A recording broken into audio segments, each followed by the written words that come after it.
Salamlar, bugün 25 may 2025-ci il 2-ci qrupların 1-ci cəhd bloku imtahanları suallarına baxırıq. Variantımız A variantıdır. Vaxt keçmədən sualların izahına keçək. Birinci sualda deyir ki, sxema seçin təzyiq sahəsinə aid doğru fikirləri müəyyən edin. Sxemdən biz görürük ki, mərkəzdə alçaq kənarda yüksək təzyiq sahəsidir. Hərəkətsiz saat əqrəblərinin əksi istiqamət hərəkətindədir. Demək ki, burada siklondur və saat əqrəblərinin əksi istiqamətində olması isə bizə şimal yarımkürəsində olmasını deyir. Baxırıq variantlara. Mərkəzdə alçaq təzyiq sahəsidir, doğrudur. Cənub yarımkürəsi üçün xarakterik deyil. Mərkəzdə yüksək təzyiq sahəsi deyil. Aydın buludsuz hava siklonda formalaşmır, antisiklon üçündür. Susqun buludlu hava şəraiti formalaşır. 1-ci və 5-ci cavablar A variantı doğrudur. İkincidə dəmiyə əkinçiliyi üstünlük təşkil etmişdir. Suvarmadan əsasən yay mövsümündə istifadə olunur. Təbii şəraiti əkinçilik üçün əlverişsizdir. Uyğun əraziləri istəyir bizdən. Dəmiyə əkinçiliyi üstünlük təşkil eləyər. Mərkəzi düzənliklərdə 1-ə gedər A. Suvarma əkinçiliyi yay mövsümündə istifadə olunar. Cənubi Avropada 2-yə gedər B. Əkinçilik üçün əlverişsiz olan yerlər isə Çukot yarımadası ilə Alyaskada yarımadası C və Y variantını götürürük. Düzgün cavab olur E variantı. Üçüncü suala baxırıq. 33-cü suala, yəni 33-cü sualda xəritə sxemdə birinci ərazilərin oxşar, ikinci isə fərqli xüsusiyyətlərini götürməliyik. Ərazidə verilən ərazilər Quba Xaçmazdır, Şəki Zaqataladır, bir də Naxçıvandır. Bütövlükdə tektonik qalxma zonasında yerləşir deyə bilmərik bu ərazilər üçün. Çünki bir hissəsi qalxmada, bir hissəsi enmədə yerləşir hər üç ərazinin də. Alt paleozoyaşlı vulkanogen süxurları Böyük Qafqaz üçün götürməliyik. B variantı səhvdir. Neft qaz əsas faydalı qazıntı ehtiyatıdır. Naxçıvan üçün götürməliyik. Yanlışdır. Suvarma şəraitində əkinçilik inkişaf etmişdir. Bir hissəsində suvarma şəraiti üçün əkinçilik var. Yay otlaqlarında heyvandarlığın inkişafı üçün oxşar imkanlar mövcuddur. Bu da hər birində var. B variantında fərqli olan xüsusiyyəti ikinci ödəmir. Ona görə D-ni də götürmürük. Ərazinin buzlaq və qarantin suları ilə qidalanan çaylar keçir. Doğrudur. Hər üçü üçün uyğundur. Yağıntıları bərabər paylanan mülayim isti iqlim isə Böyük Qafqazda var, Naxçıvanda yoxdur. Fərqli xüsusiyyət olduğuna görə bunu götürürük, olur E variantı. Növbəti sualda deməli bizdən qoruqları istəyir. Qoruqlar yerləşdiyi inzibati rayon, yerləşdiyi fiziki coğrafi rayon və mühafizə edilən komponentlərin düzgün sırasını istəyir. Göygöl qoruğu Göygöl rayonundadır. Gəncə fiziki rayonuna yerləşir. Qarmaq Şam qorunur. 1 doğrudur. Türyan çayı Ağdaşdadır. Ceyran çölə düşür. Ardı saqqız ağacı doğrudur. Qızılağac İmişlidə deyil. 3 yanlış cavabdır. Şirvan Şamaxıda deyil. 4 yanlış cavabdır. Qaragöl Zəngilanda deyil. 5 yanlış cavabdır. Laçındadır. 6 Ağcabəddədir. Küraraz su quşları qorunur. 1, 2, 6 doğru cavabdır. Sonra 7-ci sual, 35-ci suala baxırıq. 35-ci suala baxırıq. A, B xətti üzrə relyef profilini müəyyən edin deyir. A, B xəttinə baxırıq. Deməli, əyri çayın sahillərindən başlayır. 130, 140, deməli 130, 140 arasında 1, 2, 3 və 4 dənə kəsmə yüksəkliyi var. 10 metri bölürük 4-ə eləyir 2,5. Deməli, hər horizontalımız 2,5-dən keçir. 150 ilə 1, 2, 3, 4. 4 dənə, deməli, bura olur 160. 160. A nöqtəsi 160-dan hündür hər hansı bir məntəqədə yerləşir. Sonra horizontal vermədiyinə görə tapa bilmirik. Deməli, 160-dan başlayırıq. 130-a qədər düşürük aşağı. 160-dan A variantını atırıq variantlardan. Düşüb sonra qalxma B variantı uyğun gəlmir. Biz 130-a qədər düşürük, sonra isə 132,5-ə qədər qalxacağıq. Baxın, 130-dan burada 132,5 olmalıdır, tam 132,5-ə çatmır. B, yəni 160 deyil. 140-a çatmır, D variantı da deyil. Burada da enə gedir, bu da deyil. Bircə dənə variantımız qalır, C variantı. Növbəti suala baxırıq.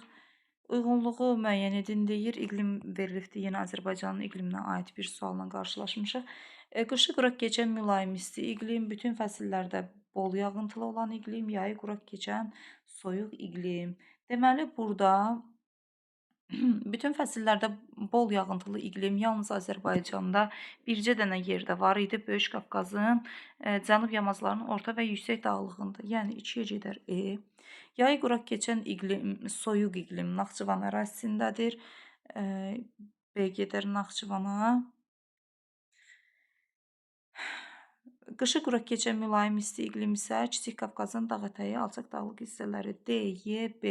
Düzgün cavab olur A variantı. Sonra deməli, sonra baxırıq 37-ci suala. 37-ci sualda 2005-ci ildə ölkə əhalisinin ümumi sayı 8 milyon 300 min nəfər, kənd əhalisi 3 milyon 984 min nəfər olmuşdur. Həmin ölkədə urbanizasiya səviyyəsini hesablayın deyir. Biz birinci urbanizasiya səviyyəsi hesablayarkən nə edirik? Buradan yer açaq məsələn yazmaq üçün 8 milyon 300 mini 100%-ə bərabər götürürük. 100%. Bu bizim 100%-imizdir. Bunun 3 milyon 984 min nəfəri kənd əhalisidirsə, yerdə qalan əhalisi isə şəhər əhalisi olacaq. İki cür eləmək olar. Ya bu veriləni x% götürüb, sonra aldığımız cavabı bundan çıxırıq. Ya da ki, birbaşa əhalinin sayı, ümumi əhalinin sayından kənd əhalisinin sayını, yəni 3 milyon 984 min nəfəri çıxırıq, sonra aldığımız cavabı x-ə bərabər götürürük tənasib olaraq.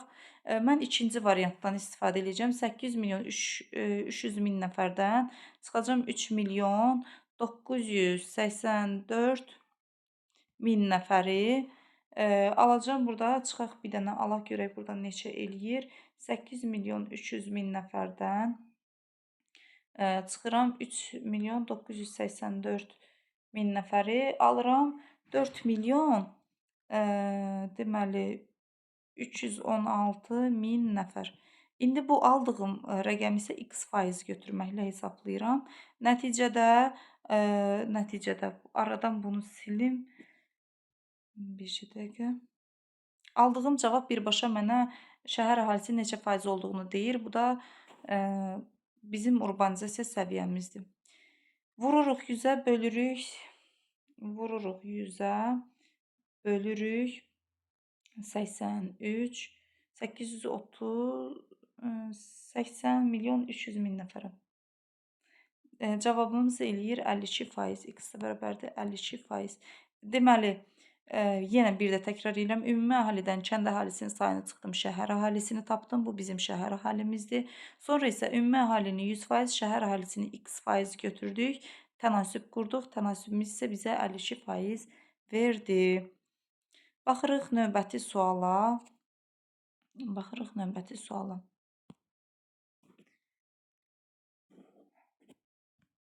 Orta Araz vilayəti, Kür-Çəkəşlik vilayəti, Lənkəran vilayəti. Yenə bizim bir uyğunlaşdırmamız var. Deməli, çay əmələ gəlmə imkanları məhdud olsa da, illik çay axımı böyükdür. Təbii ki, söhbət gedir burada Kür-Çəkəşlik vilayətindən. Çay yaranma imkanları məhduddur, amma çökəklik olduğuna görə Böyük Qafqazdan da, Kiçik Qafqazdan da axan bütün çaylar gəlir Kür-Çəkəşliyinə, Kür-Çəkəşliyindən də gedir Xəzər dənizinə. 2-yə gedir A. Nival landşaft yaranır. Bir dəqiqə, Orta Araz vilayətində. Deməli, burada da olar. A variantı da gedər 1-ə. A variantı gedir. B variantı, üzr istəyirəm. B variantı gedir Orta Araz vilayətinə. Ərazisinin böyük hissəsində mülayim isti iqlim tipi hakimdir. Lənkərandan gedir söhbət. Həm filiz, həm qeyri-filiz ehtiyatları var. Təbii ki, söhbət gedir Naxçıvandan, yəni Orta Araz vilayətindən. Ərazisində həm meşə, həm də çöl landşaftının mühafizə edildiyi qoruqlar var. Bəli, bu da Kür-Çəkəşliyidir. Meşə landşaftını qoruyan qoruq Qarayazı qoruğu idi. Tuğay meşələri qorunurdu. Digərlərində isə çöl landşaftı mühafizə olunurdu. Növbəti suala baxırıq. 39-cu sualda dünyanın iri daşkömür ixracatçılarını soruşur. Təbii ki, birinci Braziliyanı götürərik, bir də Avstraliyanı götürərik. Üzr istəyirəm, bir dəqiqə. Braziliya, Avstraliya, Rusiyanı götürə bilərik. 2, 4 və 5. yoxdur variantlarda. O zaman 1, 2, 5-i 1, 2, 4-ü götürürük. Düzgün cavab olur C variantı. Sonra baxırıq 40-cı suala. 40-cı sualın bir hissəsi aşağıda, bir hissəsi yuxarıdadır. Nə deyir? Deyir ki, K dağı və L dağı. K dağında qar xəttinin keçmə hündürlüyü 5500 metr, L dağında isə 300 metrdir. K dağının şimal yamacı cənub yamacına nisbətən aqroiqlim ehtiyatları ilə zəif təmin olunmuşdur. K dağı ümumiyyətcə ekvatora yaxın yer ərazilərdə yerləşdiyinə görə aqroiqlim ehtiyatlarının zəif təmin olunmasını söhbət gedə bilməz.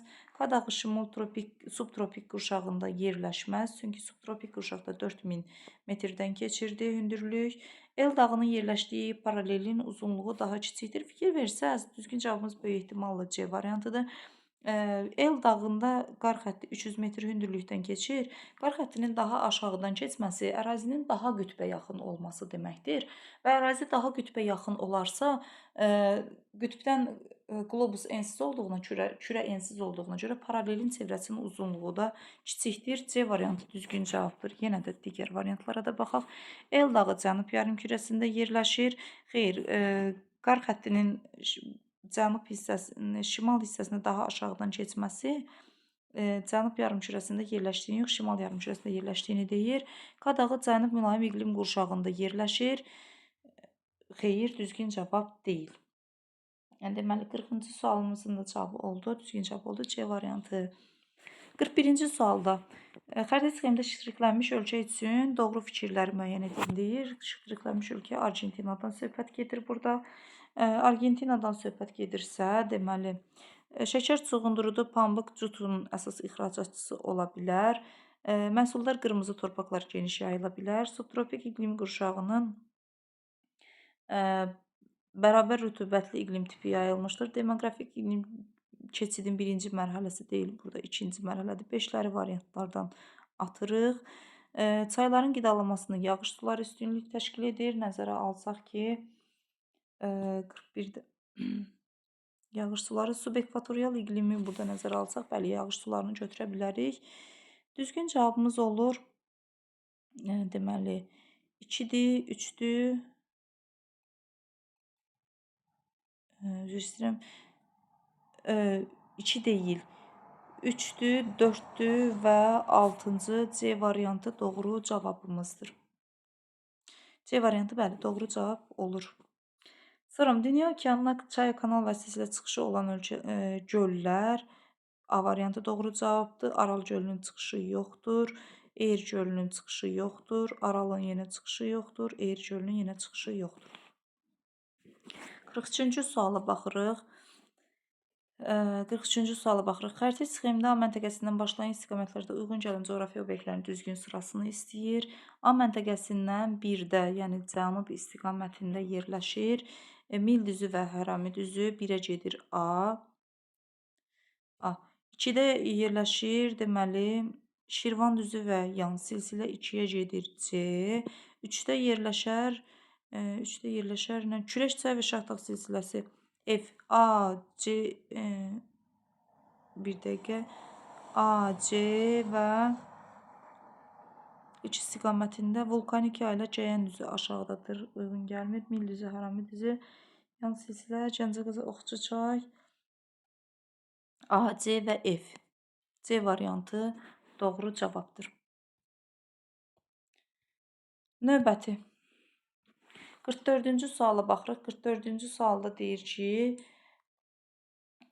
Gəncə, Qarabağ, Şamaxı fiziki coğrafi rayonlarında qışın sonu, yazın əvvəli taxıl əkinlərinin yayılmasının səbəbi niyə qışın sonu, yazın əvvəli taxıl əkinləri yayılır? Əkinə yararlı torpaqların çox az olması düzgün cavab hesab olunmaz. Yayın sərin quru olması, qışın mülayim quru olması, payızın soyuq rütubətli keçməsi düzgün cavab. Qışın soyuq şaxtalı keçməsi. Qışın soyuq olduğuna görə daha çox yazın əvvəlinə yaxın əkinçilik olur. E variantı düzgün cavabdır. 45-ci suala baxırıq. 45-ci sualda deməli Verilmiş əlamətlərlə bağlı ölçələrlə doğru fikirlər, ölçələrlə əlaqəli doğru fikirlər istəyir. Adambaşına düşən ümumi daxilin dəyəri, deməli, adambaşına A ölkəsində 5800, B ölkəsində 45000 ABŞ dolları pul düşür. Deməli, A ölkəsi kasıb ölkədir, inkişaf etməkdə olan ölkədir, elə qiymətlərindən bilirik. İnkişaf etməkdə olan ölkədir. B ölkəsi isə inkişaf etmiş ölkədir. Əmək ehtiyatlarının fəal əhalinin payı, fəal əhali A ölkəsində 55-dir, B ölkəsində 85%, yəni işləyən əhali daha çoxdur. Aşağı yaş qrupunun faizi, uşaqların daha payı çoxdur. Burada əhalinin artımının ikinci tip olacaq, burada birinci tip olacaq, çünki uşaqlar azdır. Birinci sektorda çalışanlar, birinci sektor nə idi? Hasilat sənayesi. Hasilatda çalışır, təbii ki, inkişaf etmiş ölkələrdə 65%, inkişafda olan ölkələrdə isə 15%. Düzgün cavabları istəyir. A ölkəsi demoqrafik keçidin ikinci mərhələsindədir. Demoqrafik keçidin ikinci mərhələsində bildiyimiz kimi əhalinin təbii artımı çox olurdu, ölüm aşağı düşürdü. Bəli, düzgün cavabdır A ölkəsi üçün 1-i götürürük. B ölkəsində təbii artımın azaldılması üçün demoqrafik, B ölkəsində onsuz da birincidir. Birincidə əhalinin təbii artımı azalır və artırmaq üçün siyasət görürlər. 2 düzgün cavab deyil. B ölkəsində birinci artım tipi xarakterikdir, düzdür. A ölkəsində suburbanizasiya deyil, yalançı urbanizasiyadır. B ölkəsində xidmət sayıları, B ölkəsi xidmət sayısı inkişaf etmiş ölkədir. Təbii ki, xidmət sayısı daha yaxşı inkişaf etmiş olacaq. A ölkəsində isə kənd təsərrüfatı əmtəə yox, istehlak tipli olar. Deməli, 1, 3 və 5-ci cavablarımız düzgün cavablardır. Baxırıq növbəti suala. Növbəti sualda ölkənin əhalisi 12 milyon nəfər imiş. 1 ildən sonra artıb olub 12 milyon 100 min nəfər, yəni 12,1 milyon nəfərə çatıb. Artımın 40 mini mexaniki artım hesabına olmuşdursa, təbii artımı hesablayın, deyir ki, 1000 nəfərə nə qədər düşür. Baxırıq, 1 il ərzində əhalinin sayı 12 milyon imiş. 1 il ərzində artıq olub 12,1 milyon nəfər. Yəni 12,1-dən 12 milyonu çıxırıq, 0,1 milyon nəfər. 0,1 milyon nəfər isə 100 min əhalinin artması deməkdir. 100 min artım deməkdir. Və bu 100 minin də 40 mini üzr istəyirəm, hara getdi bu? Deməli, 100 minin də 40 mini, deməli, neçənci sualdaydıq? Mexaniki artım hesabına olmuşdursa, 100 mindən 40 mini çıxırıq, 60 min olur. 100 mindən 40 mini çıxırıq, 60 min, 40 mini çıxırıq, eləyir 60 min. Deməli, 60 min də təbii artım hesabınadır. 60 min təbii artım hesabına əhali artıbdır 12 milyon üzərindən. Yenə nə edirik? Tənasüb qururuq. 12 milyona 60 min götürürük. 1000 nəfərə isə x götürürük. Nəticə etibarilə 1000-i vururuq 60 minə, bölürük 12 milyona, buradan da alırıq 5 nəfəri. Düzgün cavabımız olur E variantı.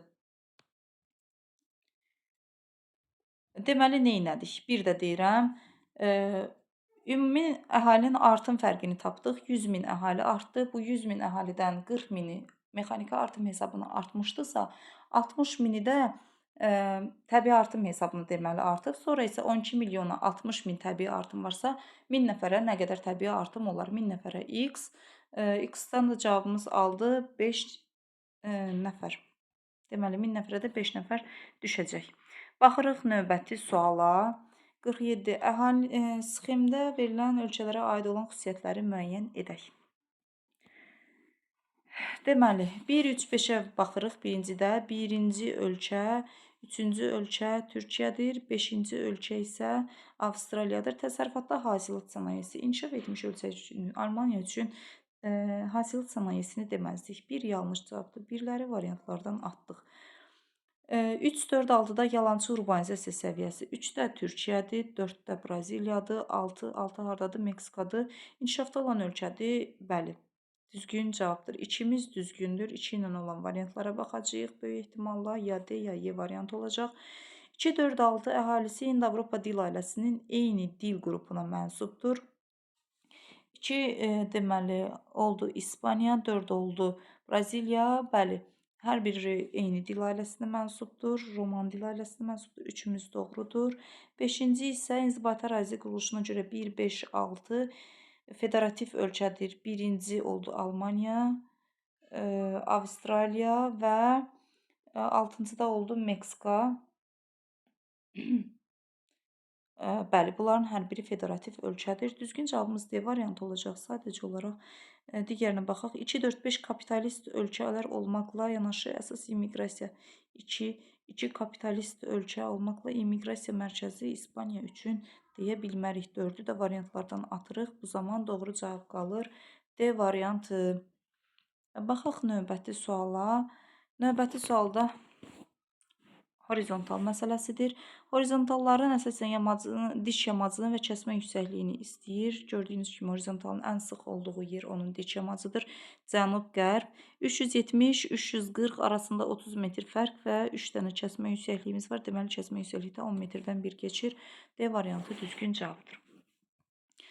49-a baxırıq. Doğru olmayan fikirləri, ifadələri istəyir bizdən. Ön Qafqaz tektonik çökməsi, Böyük Qafqaz tektonik qalxması eyni təbii vilayətin daxilindədir. Eyni təbii vilayətin daxilində deyil. Ön Qafqaz çökməsi Ön Qafqaz çökməsinə aiddir. Böyük Qafqaz isə Böyük Qafqaz eyni təbii vilayətin doğru olmayan, bəli, Böyük Qafqaza aiddir. Hər biri doğru cavabdır. Biri götürmürük. Bir doğrudur deyə götürmürük. Kiçik Qafqaz tektonik qalxmasına aid olan bütün dağlıq ərazilərdə filiz faydalı qazıntılar geniş yayılmışdır. Deyir, Lənkəranda yayılmayıb. İkini götürürük. Biri götürməliyik. Böyük ehtimal ki, cavabımız B variantı olacaq. Yenə də davam eləyək. Orta Araz əyilməsi zonasında qara metal xammalı hasil edilir. Qara metal xammalı yox, orada əlvan metal xammalı hasil edilir. Üçümüz də yanlış cavabdır. Bizdən də yanlış istədiklərinə görə 3-ü də götürürük. Kürdağ arası çökəkdə arid dendasiyan relyef formalarına rast gəlinir. Doğru cavabdır. Götürmürük. Düzgün cavabımız olur B variantı. Növbəti suala baxaq. Tatar, Xakasiya, Kabarda-Balkar və uyğunluğu istəyir bizdən. Tatar, Başqırt, Çuvaşiya, Volqa, Ural regionunda, Tıva, Altay, Xakasiya, Sibir regionunun cənub hissəsində, Kabarda-Balkarla Qaraçay çərkəzi isə Şimali Qafqaz regionunda yerləşirdi. Yerini yadımıza salaq. Sənaye tullantıları ilə Volqa çayını çirkləndirir. Volqa çayını çirkləndirirsə bu Tataristan olar, çünki Volqa çayının yaxınlığında yerləşən odur. Ərazisində yenidən fəallaşmış dağlar Tian-Şan, Altay, Sayan, Xakasiyadır. B variantı uyğun gəlir. Şimali Qafqaz regionunda yerləşir. Kabarda-Balkar, dağ turizmi də elə Şimali Qafqazda uyğun gəlir. D variantı da buna seysmik cəhətdən sabit ərazidə yerləşir. Tataristanı götürürük. A, E, B, C, D. Düzgün cavabımız olur E variantı. Növbəti Venn diaqramı verilibdir bizə, üçlü Venn diaqramı. Baxaq, oxşar və fərqli xüsusiyyətlərini müəyyən eləyək görək. Venn diaqramında nə istəyirmiş bizdən? Deməli, birinci bizdə savanna seyrək meşələri ilə colyarpaqlı meşə kolluqların oxşar fərqlərini istəyir. Savanna seyrək meşələri subekvatorialda yayı yağıntılı idi, qışı quraq idi. Savanna seyrək meşəsi subtropikdə, yayı quraq, qışı yağıntılı. Afrikada yayılmışdır. Savanna seyrək meşəsi subekvatorial, bəli, Afrikada hər ikisi yayılmışdır. 1-ə gedər A. 1-ə A düzgündür. 2-yə baxaq. 2-də bizdən istəyir ki, savanna ilə çöl meşə çöllərin oxşar cəhətlərini tapaq. Savanna seyrək meşəsi və çöl meşə çöllər Parana çayı hövzəsində yayılmışdır. Doğru götürə bilərik bunu. 3-ə baxırıq. 3, 4, 5. 5 yoxdur. 3 və 4-ə qədərdir. 3-ə nəyə götürə bilərik? Tropik hava kütlələrinin təsirinə məruz qalır. Deməli, C variantını hansına götürə bilərik? Əslində, C variantını hər birindən götürmək olar. Çünki hər birində tropik hava kütlələrinin təsirinə məruz qalır. 4-ə götürək C-ni. Avropa qitəsində yayılmışdır. Meşə, çöl və cod yarpaqlı savanna seyrək meşə bildiyiniz kimi materiklərin şərqində olduğuna görə Avropa qitəsində yoxdur. Bunu götürürük 3-ə D-ni. Kənd təsərrüfatının inkişafı üçün əlverişli aqroiqlim ehtiyatları vardır. Hər birinə uyğun götürə bilərik. Bir də Y variantında deyir ki, Cənub-Şərqi Asiya regionunda rast gəlinmir. Gəlinmir deyirsə, cod yarpaqlı meşə çolluq və meşə çölləri götürərik. Çünki savanna seyrək meşəyə rast gəlinir. Ona görə 3-ə 1 də götürərik Y variantı. Düzgün cavab olar A, B, D, Y, C, F. Yəni B variantımız. Növbəti suala keçid eləyək. Növbəti sualda deməli çayın mənbəyində havanın temperaturu 1,8, mənsəbində 24,3 Selsi dərəcədir. Çayın uzunluğu 250 kilometr olub. Dərəsində əsasən bərk süxurlar yayılmışdır. Bu çaya aid olan xüsusiyyətləri müəyyən edin deyir. Çayın mənbəyində havanın temperaturu mənbə ilə mənsəb arasındakı temperatur fərqini tapırıq. Sonra temperatur fərqinə əsasən havanın düşməsini tapacağıq. Yəni hündürlük fərqini tapacağıq. 24,3-dən 1,8-i çıxırıq.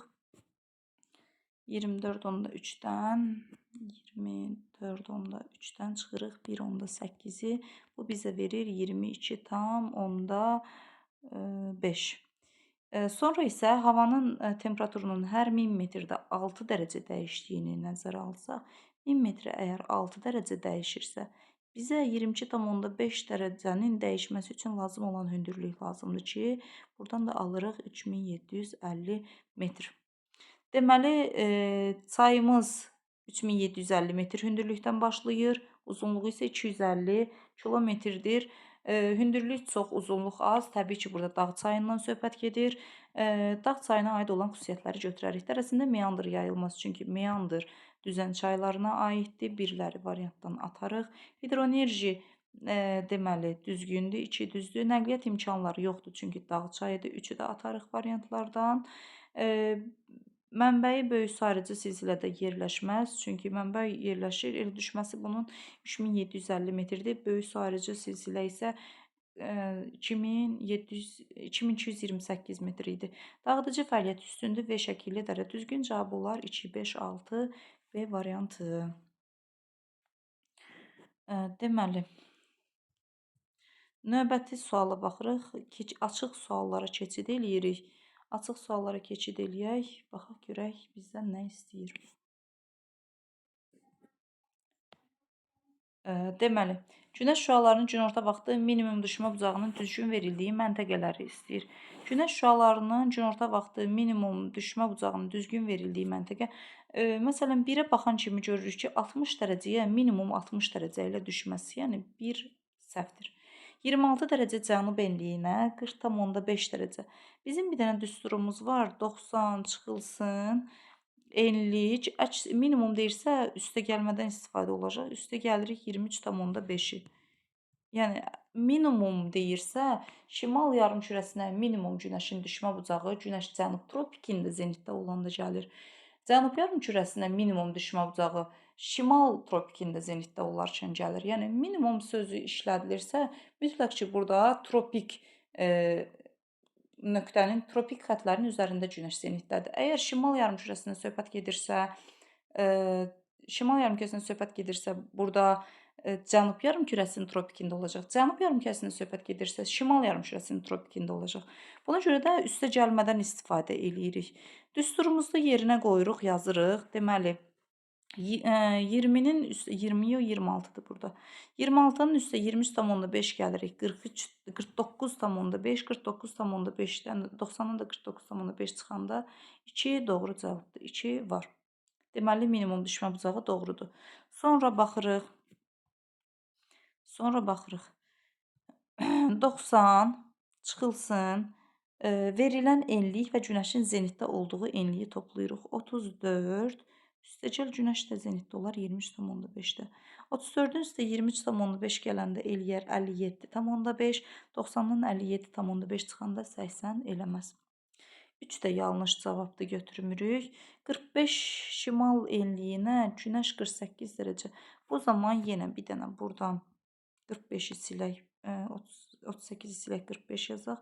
45-in üstə 23,5 gələndə eləyər 68,5, 90-dan 68,5 çıxanda bu da düzgün cavab olmaz. Sonra yerinə qoyuruq, 45-i silirik, növbəti 38-i yerinə qoyuruq.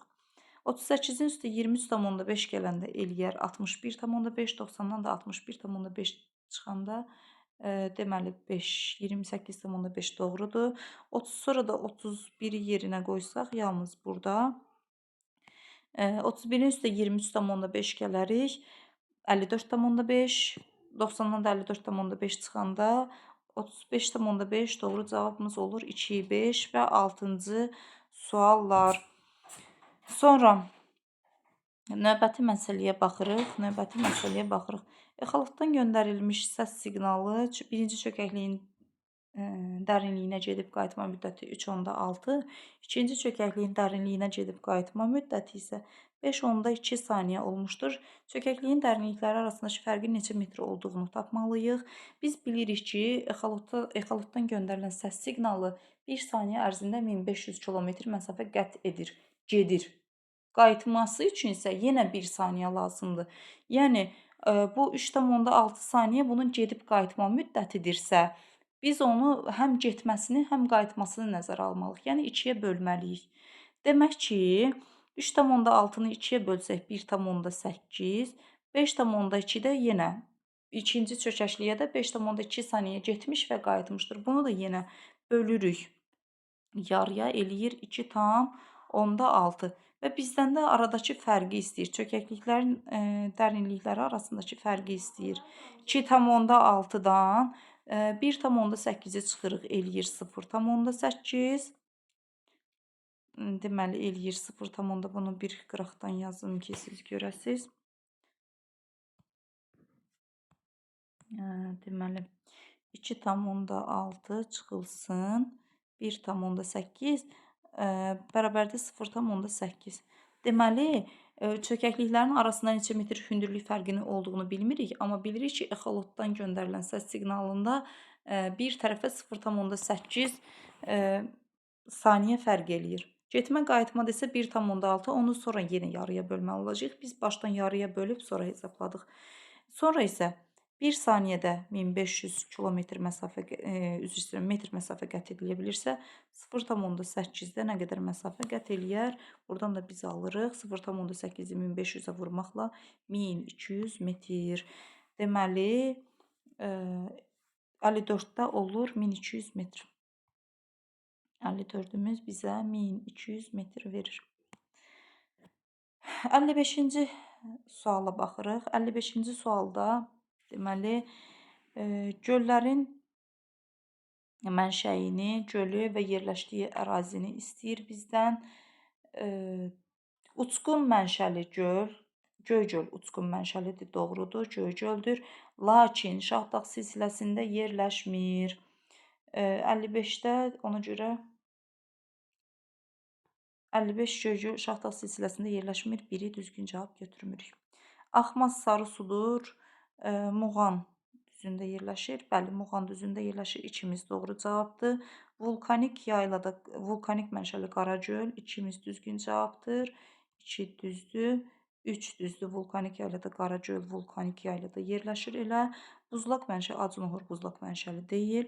Uçqun mənşəli Murovdağ, Maralgöl Murovdağda yerləşir. Düzgün cavabımız olacaq relikt mənşəli Masazır relikt mənşəli deyil. Deməli, ikimiz,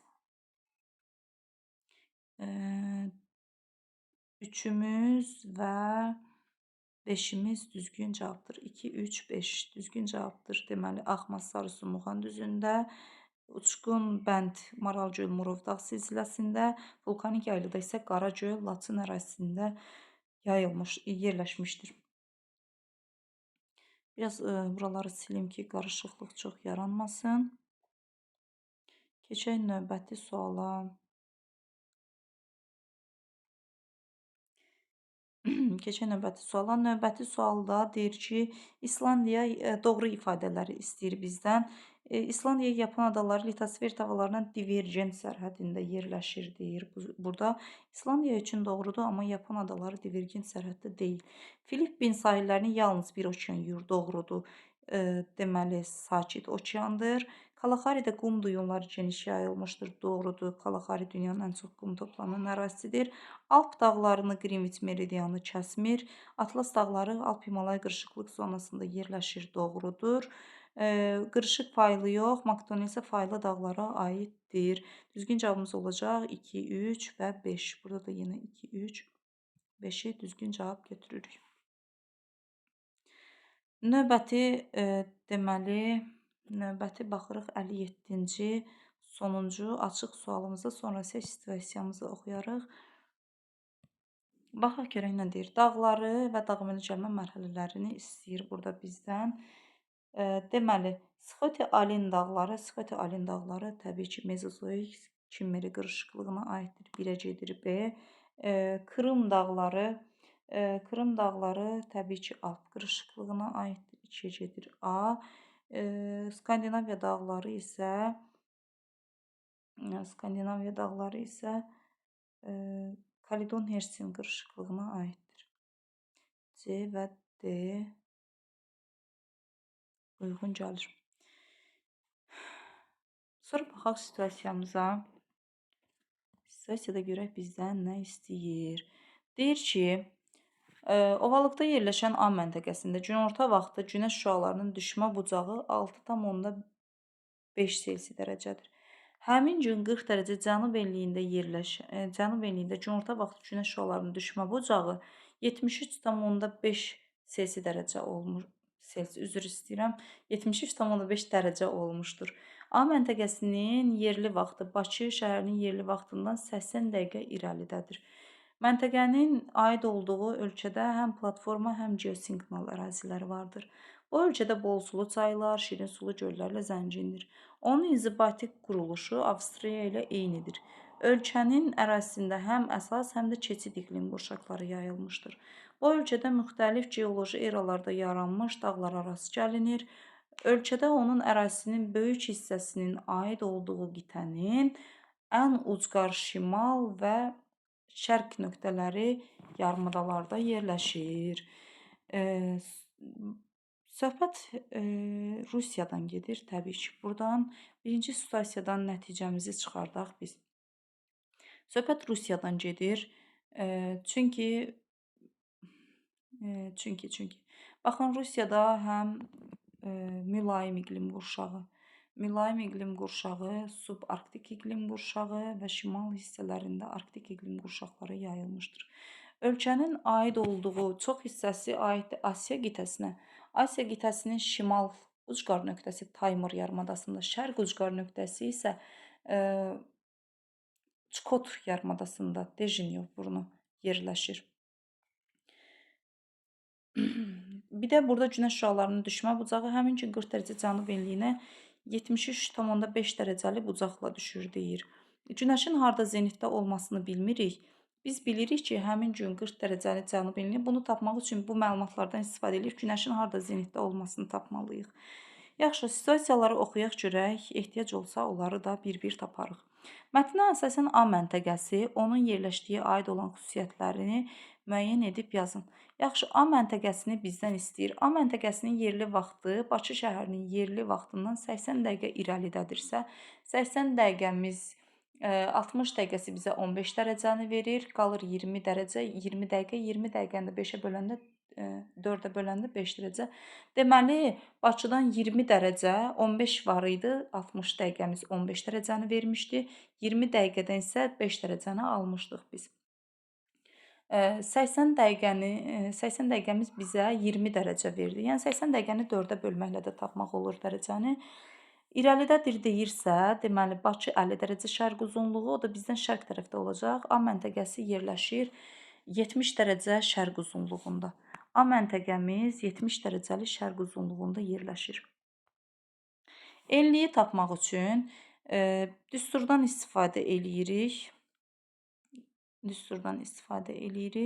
Biz günəşin harda zenitdə olduğunu bilmirik. Bizə məlum olan odur ki, 40 dərəcəli cənub enliyinə həmin vaxt 73,5 dərəcəli bucaqla düşürmüş günəş. Baxaq, 40 üstə gəl, 73,5 düsturdan istifadə edərək çıxırıq 90-ı. 40-dan 73,5 toplayanda eləyir 113,5. Düzdürmü? 113,5. 113,5-dən də 90 çıxanda eləyir 23,5. Demək ki, Günəş 23,5 dərəcə cənub yarımkürəsi istəyir. Cənub yarımkürəsində zenitdədir. Deyir ki, deməli, Günəş cənub tropikində zenitdə olarkən A məntəqəsinə Günəşin düşmə bucağı 26,5 dərəcədir. Biz baxaq görək A məntəqəsi hansı enlikdə yerləşir. Bu zaman isə növbəti düsturumuzdan istifadə edirik. 90 çıxırıq. 23,5 yəni Günəşin zenitdə olduğu enlik üstə gəlin verilən düşmə bucağı 6,5. Burada eləyir 30. 90-dan da 30 çıxanda tapırıq ki, 60 dərəcəli şimal enliyində yerləşirmiş. Deməli, məntəqəmiz oldu 60 dərəcəli şimal enliyində, 70 dərəcəli şərq uzunluğunda. Məsələni yazdığım yeri silirəm ki, yer açılsın, çox qarışıqlıq yaranmasın.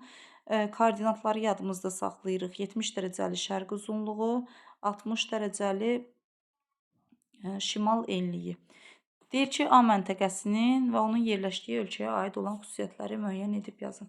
60 dərəcəli şimal enliyində 70 dərəcəli şərq uzunluğunda yerləşdi. 60 dərəcəli şimal, 70 şərq uzunluğu yerləşdi.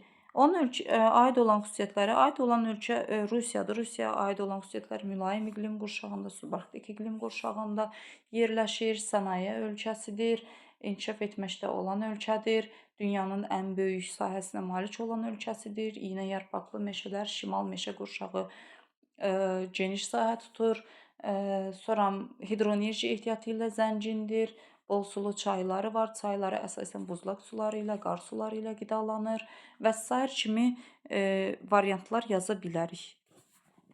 Burada bu bizim 58-ci sualımız. 59-da yerləşir ki, deyir ki, A məntəqəsinin yerləşdiyi ölkəni, onun ərazisində yerləşən yarımadaları və mezozoy yaşlı dağları müəyyən edib cədvələ yazın.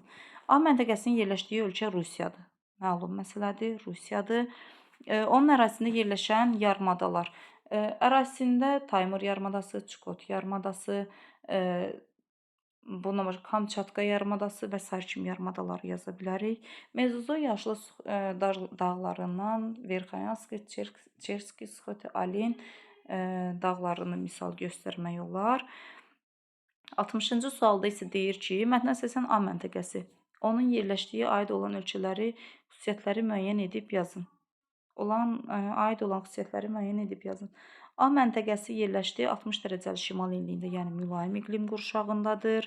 Yerləşdiyi ölkələrə aid olan xüsusiyyətlər isə mülayim iqlim qurşağındadır. Mülayim iqlim qurşağının mülayim kontinental, kəskin kontinental, mülayim musson kimi növləri vardır bu ərazidə.